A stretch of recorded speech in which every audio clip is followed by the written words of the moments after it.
ঈসা ইবনে মরিয়াম ঈসা আলাইহিস সালাম রে ডাক দে বাদান মরিয়াম আলাইহিস সালাম ডাক দে বলে বাবা ঈসা আমি তোর মা জননী আমার পরাণে কিছু ফল চাই আমার জন্য কিছু ফল আন ঈসা আলাইহিস সালাম ফল আনতে চলে গেলেন আজরাইল আলাইহিস সালাম ঈসা নবীর মায়ের কাছে চলে আসলেন সালাম দে আসসালামু আলাইকুম মা মরিয়াম ও মরিয়াম তোমার চির বিদায় হতে হবে আদর আলাইহিস সালাম সালাম দিলেন মা মরিয়াম সালামের জবাব দিয়ে ওয়ালাইকুম আসসালাম কি গো তুমি আজরাইল কয় মা গো আমি মালাকুল মউত আমি জীবনে একবার প্রত্যেকের কাছে আসি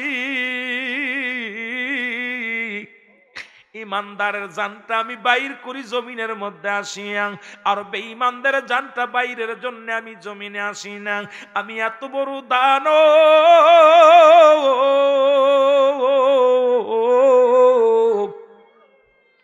এই জমিনের মধ্যে থাকে আমার পা আসমানে থাকে আমার মাথা মোবারক এই দুনিয়া থেকে এই দুনিয়ার এ মুসলমান শুনে নাও এই যারা মহাবিদারা যারা পাপিষ্ঠ আত্মা এই জমিনের মধ্যে এমন বেগে একটা হুক্কার মারি এই দুনিয়ার রুহুটার সঙ্গে সঙ্গে কলিজাটা ছিদ্রা হয়ে যায় ফেটে যায় আটটা ছিদ্রা দিয়ে রুহুটা বাইর জন্য পাগল হয়ে যায় ইমানদারের জানটা কবজ করার জন্য আমি জমিনের মধ্যে আসি গো মা মরিয়াম আপনার সঙ্গে আমি মালাকুল মউত সাক্ষাৎ করতে এসেছি মালাকুল মউতকে দেখে মা মরিয়াম চিৎকার মেরে ডাকতে বলে আজরাইল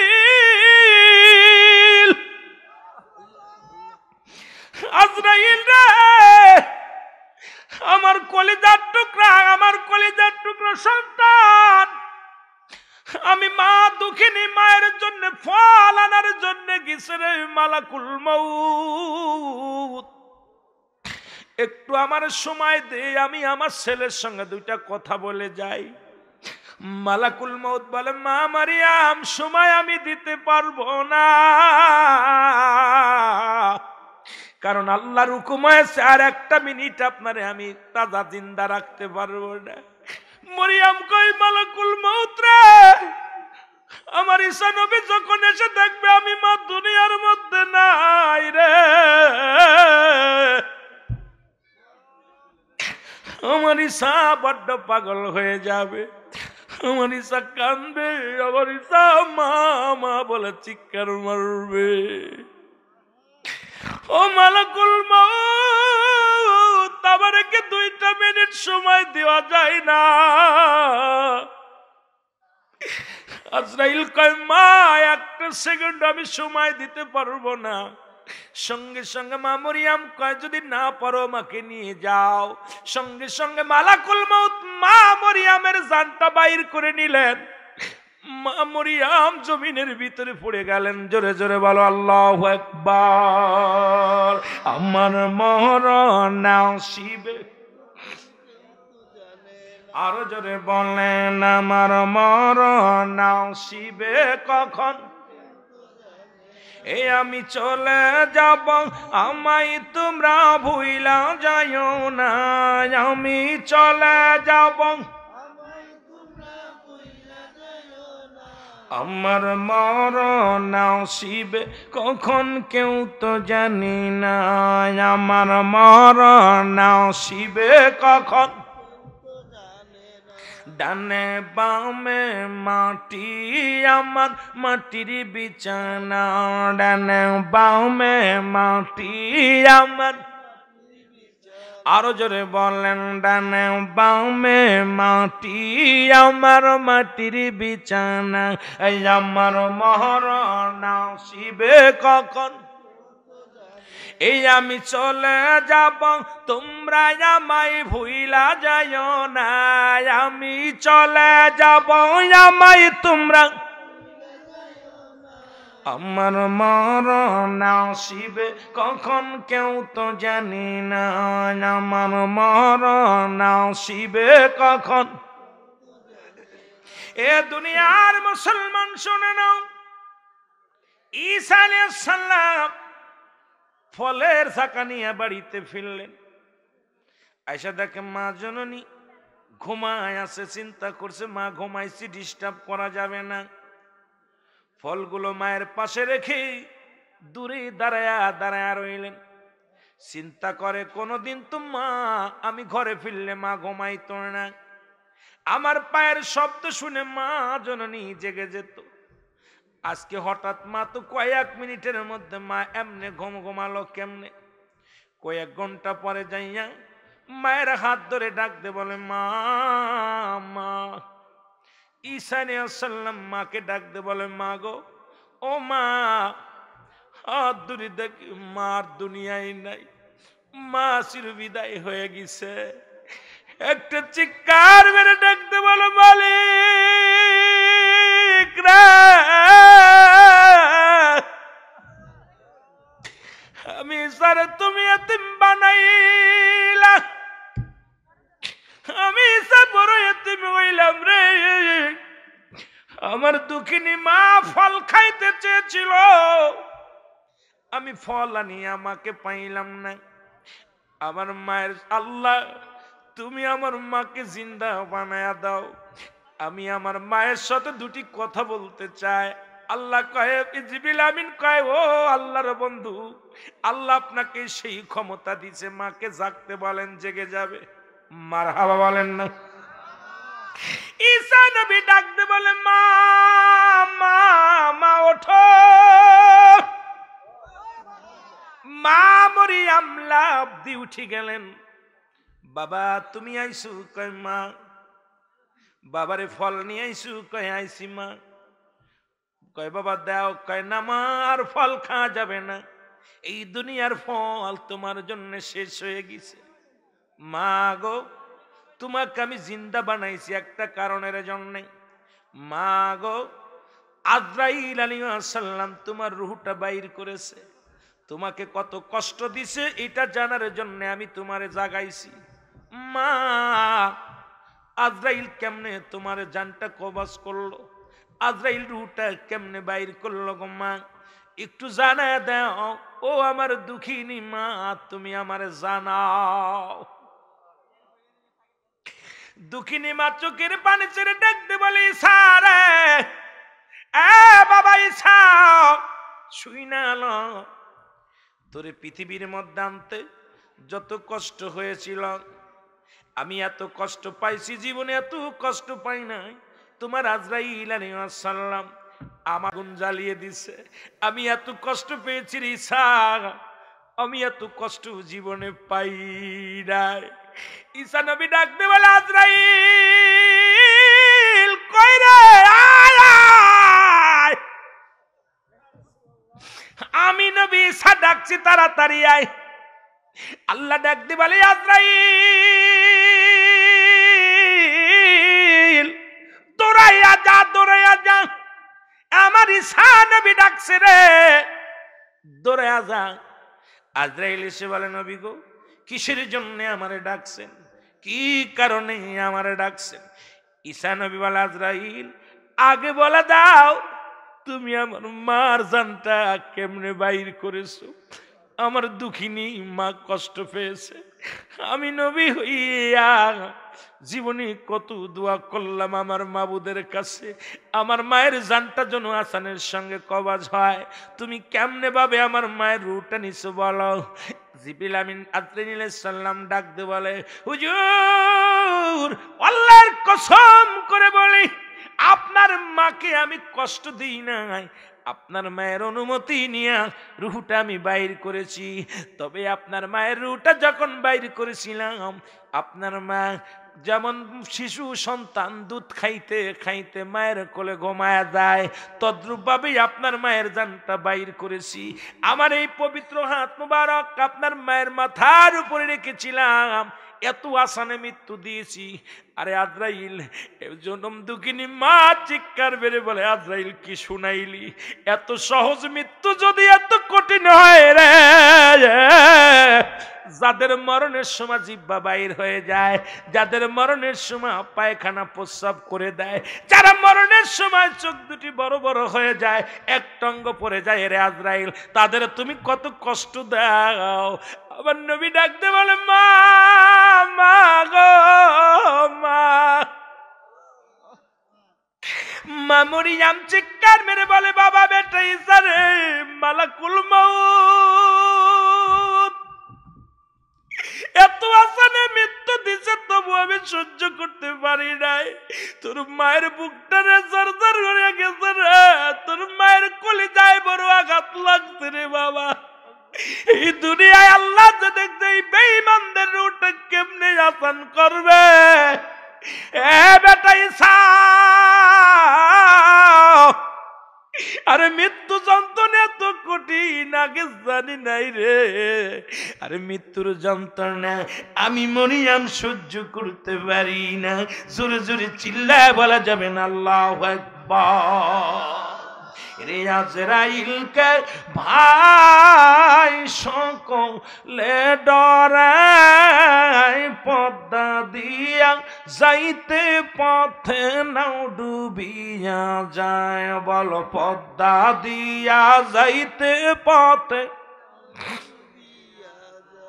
ছেলে কান্দে, মেয়ে কান্দে, কান্দে জোরের ভাই। কোন দিন জন আইসা যাবে আজরাইল হায়। না শুনিবে কোন বাধা, না মানিবে কোন কথা, না শুনিবে কোন বাধা, না শুনিবে কোন কথা। রুটা নিবে রে সিনায়, আজরাইলকে ভাই সকলে ডরায়। রাস্তা দিয়া যাইতে পথে কত প্রাণ চইলা যায়, হায় হায়। রাস্তা দিয়া যাইতে পথে কত প্রাণ চইলা যায়। বলো আজরাইলকে ভাই সকলে পদ্মা দিয়া যাইতে পথে নাও ডুবিয়া যায়।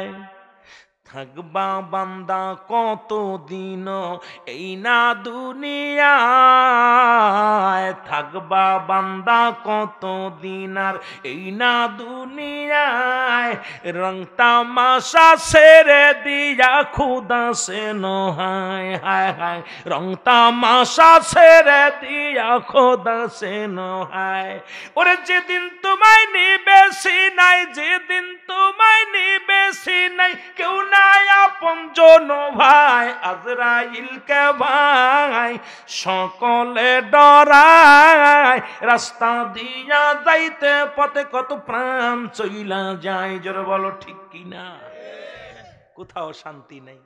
আকাশে মৃত্যু থাকলে আকাশে হবে, জমিনে মৃত্যু থাকলে জমিনে হবে, সাগরে মৃত্যু হলে সাগরে মৃত্যু হবে, রোডে মৃত্যু হলে মৃত্যু হবে, রোডে মৃত্যু হবে। কোথায় যাবেন? যেখানে লেখা সেখানেই পড়ে যাবেন। যেটা বলেন ঠিক কিনা। পালাবে কোথায়? পালানোর কোনো জায়গা আছে? পালানোর কোনো জায়গা নাই। আমার বাবারা, সিন্ধুকের মধ্যে থাকলেও মরতে হবে। ওষুধ খান ডাক্তার, এ মুসলমান শুনে নেন। যার ওই যে মাইকেল জ্যাকসন, উনি মরণের আগে ওনার প্রতিটা রোগী ছিল, ওনার 40 জন ডাক্তার ছিল। সবসময়ের জন্য ডাক্তার নিয়োজিত ছিল, যাতে কাশের ডাক্তার, ওই হাতের ডাক্তার, পায়ের ডাক্তার, যাতে করে মৃত্যুবরণ না করতে পারে। এত ডাক্তার থাকা পরও সে দুনিয়া থেকে চলে গেছে। আল্লাহু আকবার বলেন না? আরো জোরে বল আল্লাহু আকবার। এরকম কত কত মানুষ মৃত্যুর ভয়ে বাদান্ডে বিদেশে যে পড়ে আছে। আপনার ফাঁসি হবে বলে পালাইছে, কিন্তু মরণ তো হবে, এর মধ্যে কোনো সন্দেহ নাই। যে যে হালাতে যাবে সেই হালাতেই তার মরণ হবে। আল্লাহ আমাদের মরণের চিন্তা আমাদের মাথায় রাখার দরকার আছে কিনা। এই মাহফিলটা আপনারাই বসেন, বসেন, আপনার ভয় নেই। এই মাহফিলটা কে কে চান? এই মাহফিলটা চান? জোরে বলেন, চান কি চান না? আমার যুবক ভাইয়েরা, যেটুকু দেওয়ার দরকার ছিল সেটুকু দিতে পারিনি আপনাদের। অনেক আলোচনা ছিল, আমি কোন দিকে যাব? চারিদিকে যন্ত্রণা, চারিদিকে ব্যথা। ডবল আপনার অ্যান্টিবায়োটিক দিয়েও কাজ হচ্ছে না, কারণ অ্যান্টিবায়োটিক আমি একা তো দিতে পারি না, সবার দেওয়া লাগবে। আল্লাহ আমাদের কবুল করুক। জোরে বলেন আমিন। আমার ভাইয়েরা, এই মাহফিলটা আগামী বছর, আমি মাহফিলটা চান না আপনারা? যে যে চান একটু হাত তোলেন না, একটু হাত তোলেন। মিডিয়ার ভাইয়েরা মিডিয়া বন্ধ করেন, হাত তোলেন। মিডিয়াকে ধন্যবাদ জানাই। মিডিয়ার পিছে দেখলাম আমাদের কিছু বক্তা লাগছে, কিছু বক্তারা মিডিয়াকে গালিগালাজ করে বন্ধ করাইতেছে। এই বদমাইশ, ওদের ওই মিডিয়াগুলো বন্ধ করবেন, ওদের ওই ভিডিওগুলো বন্ধ করে দিবেন। ওই বদমাইশটা জানে না, কারণ ওরা বন্ধ করে যে সমস্ত বক্তারা ওই কিছু ওয়াজ শিখছে, মানে কিছু গল্প কাহিনী 4-5টা কিস্তা কাহিনী জানে, 4-5টা কিস্তা কাহিনী জানে। এগুলো বলতে গেলে প্রতি মাহফিলে যদি একই ওয়াজ করে, শ্রোতা জানিয়ে যাবে দৌড় কত বন্ধু। যারা বলেন ঠিক কিনা? এই জন্য ওরা মিডিয়ার বিপক্ষে কথা বলা শুরু করছে। যারা বলেন ঠিক কিনা? আর একটা হলো ওরার যে কিছু বানোয়াট বক্তা আছে, বানোয়াট কিছু রূপ কথা বলে ইসলামকে বিভ্রান্তি করতেছে। এই কথাগুলো মানুষের ভিতর যখন মিডিয়া ছড়াই দিতেছে, মিডিয়া এটা সত্য মিথ্যা পার্থক্য করে দিয়ে যদি মিডিয়া পয়সা লাগছে মিডিয়া বন্ধ করো।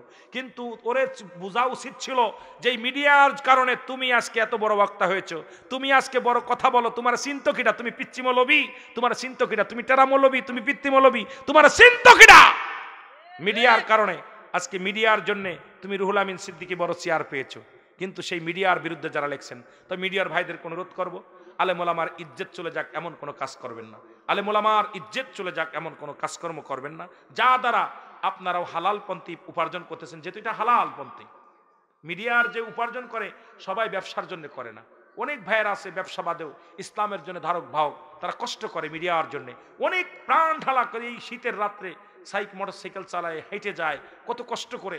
গতকালকে দেখলাম মিডিয়ার ভাইয়েরা দাঁড়ায় রয়েছে, রাস্তার পর দাঁড়ায় রয়েছে, এই কনকনে শীতের ভিতরে দাঁড়ায় আছে। আমি তাদের জন্য দোয়া করি, আপনারা নিয়ত করবেন যে আল্লাহ আপনাদের ওয়াজ শুনে যদি একটা মানুষ ইসলাম কবুল করে, আপনাদের সার্থক হবে ব্যবসা। হালাল জানালা কেটেছি, বাতাসু খাবো, আজানও শুনবো। জোরে বলেন ঠিক কিনা? প্রথম শর্ত হলো আজান শুনবো, দ্বিতীয় শর্ত হলো বাতাস আসবে। তা আপনাদের মিডিয়া চলবে যে আল্লাহ আমিও দিনের দাওয়াত দিব, যেহেতু আমি বক্তা না, বক্তাদের কথাবার্তা এলাকার মধ্যে চলবে, বিশ্ব শুনবে। একটা মানুষ যদি কালেমা পড়ে, একটা মানুষ যদি দিনের পথে আসে, তাহলে আপনার নেকি হবে। ওই নেকির নিয়ে তো যদি ছাড়েন, নেকির বিয়েতে যদি ব্যবসা করেন, এই ব্যবসা হালাল হবে। জোরে বলেন ঠিক কিনা? আরো জোরে বলেন ঠিক কিনা? তবে আপনাদের হায়াতের মধ্যে আল্লাহ বরকত দান করুক। আপনারা আগিয়ে যান, কে কি ভাবলো দেখার বিষয় না, আপনারা আগাইতেছেন, আগার তলায় থাকেন। জোরে বলেন ঠিক কিনা? আমার বাবারা, তাবারক আছে ভাই, কেউ যাবেন না, তাবারক নিয়ে যাবেন, তাবারক নিয়ে যাবেন। আমিন বলেন, আমিন বলেন। এই মাহফিলটা আগামী বছর চান, এখনো বসে আছে। তোমার নতুন গুলো কই? তোমরা তো চিন্তা ছিলে যে ওই মাহফিল হইলে না আসবে না, কিন্তু গতকালকে যারা আলোচনা শুনেছে, যাদের খোরাক নবীজির শান মান, ওলি আল্লাহদের শান মান শোনার জন্য যাদের অন্তর কাঁদে, এই পাগলগুলো বসে থাকে না, তারা পাগলের মতো ছুটি আসে। জোরে বলেন ঠিক কিনা? জীবনে কত ঘুম ঘুমাইব, চিরগম ঘুমাইয়া যাব, একদিন ঘুমাইবো যেদিন কেউ ডিস্টার্ব করবে না। হাত উঠাইলো এই পাশে ও পাশ দিয়ে, সবই আমার গতকালকের মাহফিলের লোক। তাহলে আজকের মাহফিলের লোক কই? তাহলে তোমরা বুঝতে পারছি, কথা বুঝেননি? ওইবার কইব যে হুজুর এই জন্যই উঠাইলাম, কোন হুজুর গতকালকে যারা শুনছে তারা তো আসে নাই, ঘুমাইছে। দেখলাম আপনারাই ফার্স্ট, উনরাই লাস্ট। যেটা বলেন ঠিক কিনা? আপনারাই ফার্স্ট, উনরা লাস্ট। কারণ জান্নাতের বাগানের পিপাসিত যারা, পিপাসায় কাতর যারা, পানির সন্ধান করে তারা। জোরে বলেন ঠিক কিনা? জান্নাতি পাগল যারা, জান্নাতের সুবাস নেওয়ার জন্য পাগল হয়ে যায়, রিয়াজুল জান্নাহ বেহেশতের বাগানে ছুটে আসছে। আল্লাহ কবুল করুক। জোরে বলেন আমিন। এখনো সময় আছে, এলাকার দুর্নাম করো না, গ্রামের দুর্নাম না করে তাড়াতাড়ি আসো মাহফিলে। তোমরা যদি জিততে চাও, নাই তোমরা লাস্ট, আমরা ফার্স্ট। জোরে কোন ঠিক কিনা? যারা তাকবীর দিই, যারা বিয়ে করছেন, বিয়ে করেন না একটু হাত তুলেন দি। যারা বিয়ে করেন নাই, যারা এখনো বিয়ে করেন নাই, শীতের রাত চলে গেল, বিয়ে করেন না, হাত উঠান না। এই হাত উঠাও। এই তুই বিয়ে করছিস, উঠা হাত উঠা, জোরে হাত উঠা। যারা বিয়ে করিস না হাত উঠা। তাকবীর হবে দুইটা, আস্তে আস্তে তাকবীর হবে।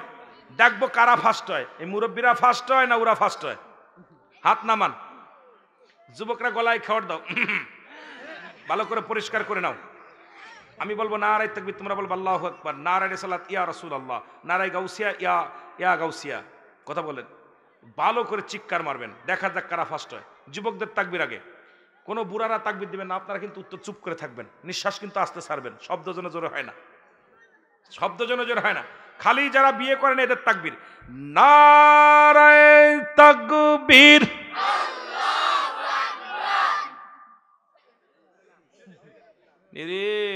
কি তারে তোরা দুপুরবেলা খাস নাই? এইবার মুরব্বীরা, দেখা যাক যারা বিয়ে করছেন, মুরব্বীদের আওয়াজ কত জোরে হয়। দেখা যাক আমরাই লাস্ট না তারা ফার্স্ট। এই যারা বিয়ে করিস না, একদিন ফার্স্ট হইতে হবে। তোদের তো জৈবন বয়স একটা তারুণ্য আছে না, এখন পোল্ট্রি মুরগি খায়া খায়া দেখবেন পোল্ট্রি মুরগি খালি জিমায়, 15 কেজি 20 কেজি ওজন খালি জিমায়। আর দেশি মুরগি কক কক কক কক করে, কারণ ধরলেই এমন বেগে চিৎকার মারে গ্রামের মানুষ জেনে ফেলে। জোরে বলেন ঠিক কি না? সুতরাং দেখি বুড়াগুলো জুত বেশি না জুয়ানগুলো জুত বেশি? বুড়াগুলো আপনারা দিবেন। এই যারা বিয়ে করিস না চুপ করে থাকবি, বন্ধ কর, মুখ বন্ধ কর, তোরা কিন্তু লাস্ট হয়ে যাবি। খালি মুরব্বীরা যারা বিয়ে করছেন তারা নারায়ে তাকবীর, কাম সারছে, কাম সারছে। হেরি তোরা এইরকম লস করলি। তবেও আমি বলবো এই জন্য যুবকরা ফার্স্ট, কারণ যুবক বয়সে একবার আল্লাহ বলা, বুড়া বয়সে 1000 বার বলা আল্লাহ একবার। বুড়া বয়সে একবার বললে যা হয়, যৌবন বয়সে 100 বার বললে তা হয়। সুতরাং যুবকরাই ফার্স্ট, মুরব্বীরা লাস্ট। যেরকম ঠিক কিনা? যেরকম ঠিক কিনা? কারণ ওরা থাকার দরকার ছিল গানের প্যান্ডেলে, আইসে জান্নাতের বাগানে। যেরকম ঠিক কিনা? থাকার দরকার ছিল গান বাজনা হাট ডাকা নাই, ওরা আইসে জান্নাতের বাগানে। কি কোন? এই হিসেবে তো সাধুবাদ জানানোর দরকার না? কথা কয় না কেন? সাধুবাদ। সেই হিসেবে আমার যুবকরা ফার্স্ট। মারহাবা বলেন। এই আয় বসো, সব বসো, কেউ দাঁড়ায় থাকবে না, বসো সবাই জান্নাতের বাগানে বসো। এবার সমন্বয় সবাই একটা তাকবীর দেন, সবাই মিলে নারায়ে তাকবীর, নারায়ে রিসালাত, নারায়ে গাউসিয়া, ওলি আল্লাহ জিখানে, নবী রাসূল জিখানে, মিলাদ নবী জিখানে, নবী নাই জিখানে, নবী নাই জিখানে, মিলাদ কিয়াম জিখানে, জ্বালাও পোড়াও জিখানে, সন্ত্রাসী জিখানে, গাজামত জিখানে, জিনা ব্যভিচার জিখানে। মনে থাকবো? মনে থাকবো? বুইলা গেলে হবে। যেহেতু জান্নাত গুয়ে মাছি আর মৌমাছি। গুয়ে মাছি চেনেন? এই যুবকরা, গুয়ে মাছি চিনিস? গুয়ে মাছি রসগোল্লার পর পরে, পায়খানার পর পরে। এটার নাম কি? কি মাছি কয়? গুনগুন করে ভ্যান ভ্যান করে গান গায়। কাঁঠালের সময় দেখা যায় বেশি, আম কাঁঠালের সময় এই পাখি, এই মাছিটা বেশি দেখা যায়। ঠিক কি না? এই ঘুমাস না, আস্তে জোরে কথা বলতে হইব। আমার দুয়াজ করাই তুই জোরে জোরে কথা কইতে হইব। এই বুমা মানুষের কথা কইতে পারতাম না। যত স্পিরিট দিবি তত আলোচনা শুনতে পারবি। কথা বুঝিস নাই? ভালোবাসা দিতে হবে। আল্লাহু আকবার বলো না। গুয়ে মাছি চেনেন? কেটা কেটা চেনেন? হাত উঁচু করেন দি। গুয়ে মাছি চেনেন এরা? এই মাছি দেখবেন মধুর পরও পড়ে, রসগোল্লার পরও পড়ে, আবার পোলাপান পায়খানা করে তুলি তারপরও পড়ে। আচ্ছা, আপনারা কি জীবনে পদ্ম মাছি, মৌমাছি, এটা কি কোনোদিন ময়লার পরে পড়তে দেখছেন? জোরে বলেন, পড়তে দেখছেন? মুসলমান হলো পদ্ম মাছি। এরা জান্নাতের বাগানে যায়, গানের প্যান্ডেলে যায় না, মদের প্যান্ডেলে যায় না, সিনেমার প্যান্ডেলে যায় না। তাহলে মুসলমান জাতি আমাদের পদ্ম মাছি হওয়ার দরকার। জোরে বলেন ঠিক কিনা? গুয়ে মাছি হতে চাই? জোরে বলেন হতে চাই? শপথ করতে হবে আজ থেকে গান বাজনায় যাব না, সিনেমার হলে যাব না, ওই আড্ডাখানায় যাব না, মদের আড়তে যাব না। কারণ আমরা পদ্মমাছি, আমরা দুনিয়ার মধ্যে ফুল যেখানে সেখানে যাব, ফুলের উপরে বসতে চাই, সম্মান বাড়বে। জোরে বলেন ঠিক কিনা? আরো জোরে বলেন। আমার মাদের বলবো, বাংলাদেশের জাতীয় পাখির নাম কি? জোরে বলেন কি পাখি? দোয়েল পাখি। এই দোয়েল পাখি যদি জানতো যে আমার মর্যাদা এত, ও যদি জানতো যে আমারে বাংলাদেশের মানুষ জাতীয় পাখি বানাইছে, ও জীবনও ময়লার পরে পড়তো না। কথা কন ঠিক কিনা? ও জানে, ও জানে না বিলে ময়লার পর বসে ও বৈশা থাকতো, হাত পা ধোয়ায় খাটি দিতে হতো। জাতীয় পাখির দাম আছে না? কথা কয় না কেন? তা আমার মা বোনেরা জানে না তাদের ইজ্জত কত। আমার মারা যদি জানতো তাদের দাম কত, তারা নবীদের মা, তারা আলেমদের মা, তারা ওলিদের মা, তারা আল মৌলানাদের মা, তারা হাফেজ সাহেবের মা, তারা নবী রাসূলদের মা। সুতরাং তারা আমার আপনার মা, তাদের দাম, তাদের মর্যাদা অনেক বেশি। জোরে বলেন মারহাবা। আরো জোরে বলেন মারহাবা। যেহেতু জনগণ একটু কম, রাতও হয়ে গেছে, কনকনে রাত, অনেক দিক ঘুরাইতে হবে আলোচনা। আমাকে সাবজেক্টও দিচ্ছে অনেকগুলো, যেটা কবর হাসরের বিষয়ে কথা বলতে বলছে, আবার বলছে ভাইজান একটু পর্দার বিষয়েও কথা বলবেন, আবার একজন বলছে হুজুর একটু যুবকদের বিষয়েও কথা বলবেন। গতকালকে কথা দিয়েছিলাম আমি যুবকদের কথা বলবো, কিন্তু আসলে দেখা যাক কোন দিকে আগানো যায়। যেহেতু কর্তৃপক্ষ দাবি করে ফেলেছে একটা, এই জন্য সব দিকে যেতে হবে, এই জন্য সবার দিকে টোকা দিয়ে একটু কথা বলতে পারি। আল্লাহ যেন সেই তৌফিক দান করে। সকল বলুন আমিন। আরো জোরে বলেন আমিন। তাহলে যুবক বয়সে একবার আল্লাহ